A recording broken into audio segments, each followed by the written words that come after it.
Hello, my name is Mariah and I'll be performing the skill video today of IV fluid and medication. I am in proper school uniform, my badge is visible, I have no nail polish, no acrylic nails, and no jewelry, and my hair is pulled back and out of the way. I do have an analog watch on.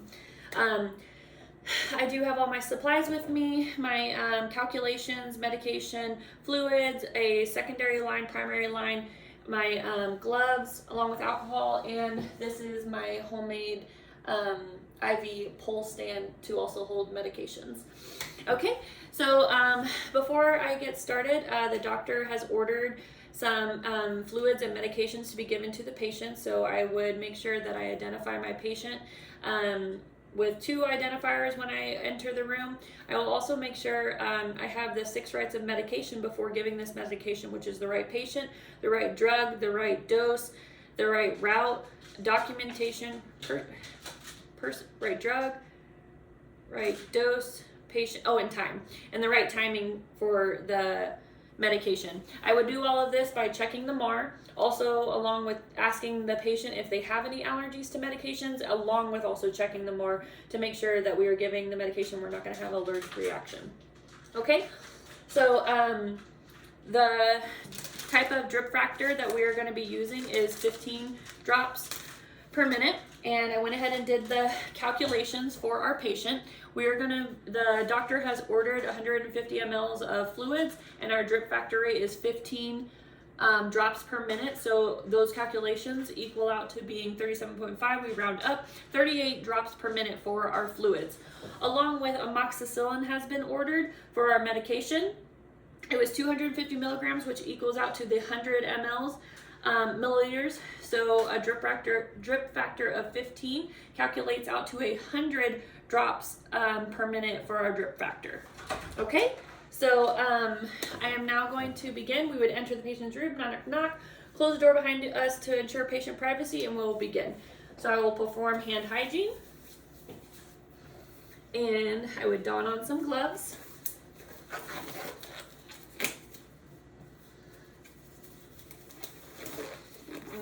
Leave my analog watch so I can read. I'm also going to go over the parts of our primary line along with our secondary line. So to begin, we have the spike. This right here needs to be aseptic. There's a cap on it. This is where we will be inserting it directly into the fluids or the medication. It has to be aseptic because this, along with the IV site, is what is going directly into our patient, so we need to be very safe about that. This right here is our drip chamber. We will be filling it about halfway with fluids when we spike our bags, and this allows us to be able to monitor the actual drip rate that is in the drip chamber, so we can calculate that. Right here we have our roller clamp. The reason why it's a roller clamp is we have this rolling thing right here. Right now it is in the closed position. When it's all the way down, it is closed. If we open it up and roll it all the way up, it's a lot looser up here. This is open, that means the line is completely open, and the drip factor is going to be a lot higher because it's going to keep flowing very fast. So for safety measures, we are going to go ahead and close this. We also have the Y set, which is down here. This is about almost close to the adapter. Right here, we always need to make sure that we scrub this with alcohol wipes because this is where we will be adding a piggyback line of medications, which is what we will use with our secondary line, or if we need to push medications. And then we have the adapter. This is the end of the line. This is the part where we will be adding it to the actual IV site on the patient. Okay, and drip factor of 15 on the secondary. Same thing. We have the spike, aseptic, drip chamber, the roller clamp that needs to be closed. And then we have the adapter set, which this would be adding itself to the Y set. And the only thing different about this one is it doesn't have a Y set. Okay, so we have our calculations. We're going to go ahead and grab our fluids. So make sure our line is closed. And we're going to go ahead and take the cap off right here. Put this down. Aseptic technique means we're not going to touch anything else. Go ahead and spike it, push it all the way where it is flush, making sure that this is closed so we can flip it. All right, so we're going to add this onto our hook.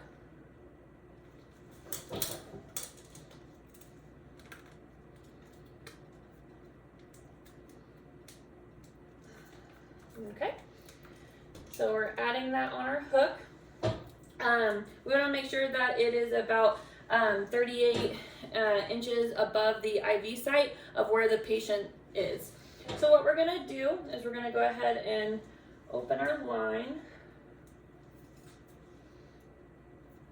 I just opened it a little bit. I didn't completely take it off. And we're going to go ahead and fill our chamber. So we're going to give it a couple squeezes. And we're about halfway full. So now what we're going to do is we're going to open the line. We're going to hold on to this cap. And we're going to go ahead and open our roller clamp.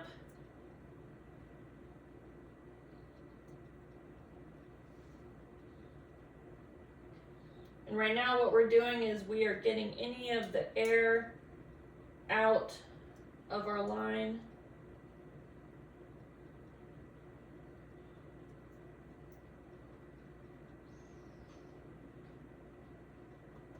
Okay, perfect. So all the air is out. Now what we're going to do from here is we're going to go ahead and monitor the drops. So we have to count that for a full minute, and as we calculated, our drip factor is going to be 38 drops per minute. So we're going to open up our clamp.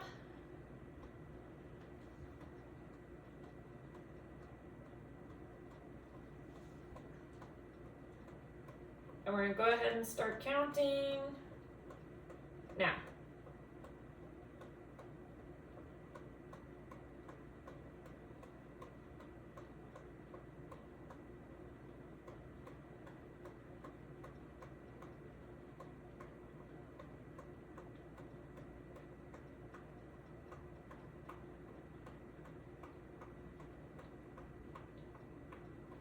Okay, that's a little too fast. Count again.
Awesome. Okay, so what we're going to do is we're going to go ahead and close it, but we're going to take note of where our roller clamp is. So we're going to go ahead and close it.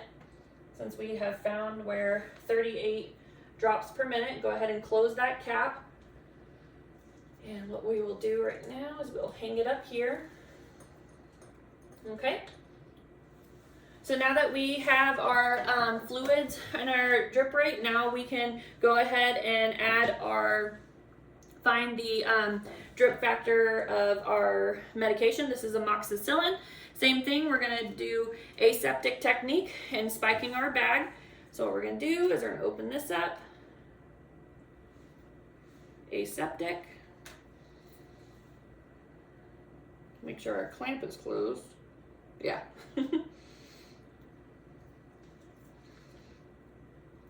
Nice and flush.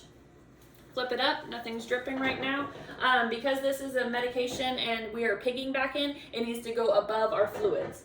So we're going above. Perfect. We are above our fluids now, and what we need to do is we're gonna add it into our Y set. Okay. Sorry, my lines are a little tangled up here.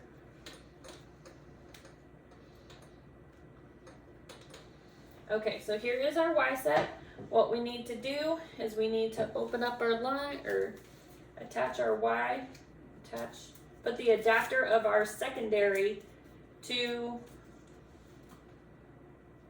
our secondary line to our primary line Y set. So alcohol, that can get thrown away. Let it air dry. You can take off the cap. Save that for later in case I need it. Okay. And it screws right on there. Okay, so now that we have our piggyback on, what we need to do now is we need to count the drip rate for our medication. So our primary line is closed, and now we need to halfway fill our medication in the drip chamber. Okay, so we have some in here. The clamp is closed, but now what I'm going to do is take this cap off. I'm going to go ahead and open that line to feed it through. Make sure that there's no air. Okay, there's no air in the line, so we can close it. And remembering what our drip factor is for our amoxicillin is going to be 100 drops per minute, so it's going to be a lot faster. That means our clamp's going to be much more open. So what we're going to do is we're going to go ahead and open it up. Ooh, not that fast.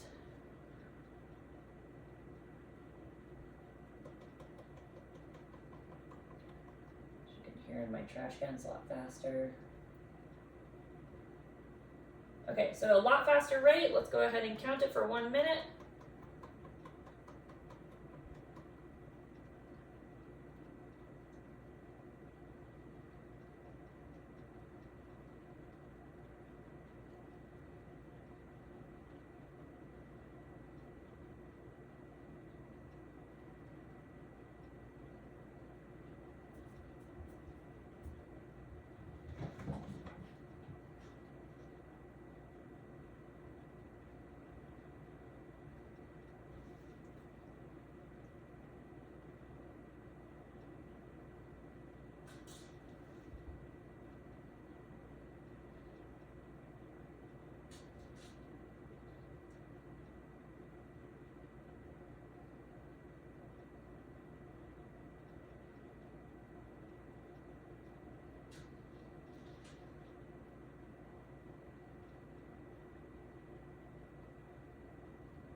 Awesome. Okay, so we got our 100 drops per minute. Take note of where we are at on our roller clamp and go ahead and close it shut. Alrighty, now that it's closed, we can put our cap back on our adapter. Okay, and now our line is set up. So our drip factor rate is set up. We have our fluids on bottom, our medication on top of amoxicillin. When we're ready to go ahead and administer this to the patient, right now I don't have a IV line set up, but I would use an alcohol swab. I'm going to scrub the hub, and then I'm going to, or the place where I would put the adapter onto the IV site. Once we are starting the medication, it is very important that since it is amoxicillin, this is a drug that a patient could have an allergic reaction to. So even though the patient said they didn't have an allergy, and in the MAR we checked that the patient doesn't have the allergy, we still need to verify and check, and we're watching the IV site for any swelling, redness, and watching the patient if they have any allergic reactions. So once I have completed, I would grab up all my trash, and I'm going to take off my gloves. Those go in the trash. Hand hygiene. So I'm going to take everything with me, and the part of that 6 rights of medication, I need to go document everything. And in the patient's chart, grab all my supplies, close the door behind me, and assure patient privacy. Thank you.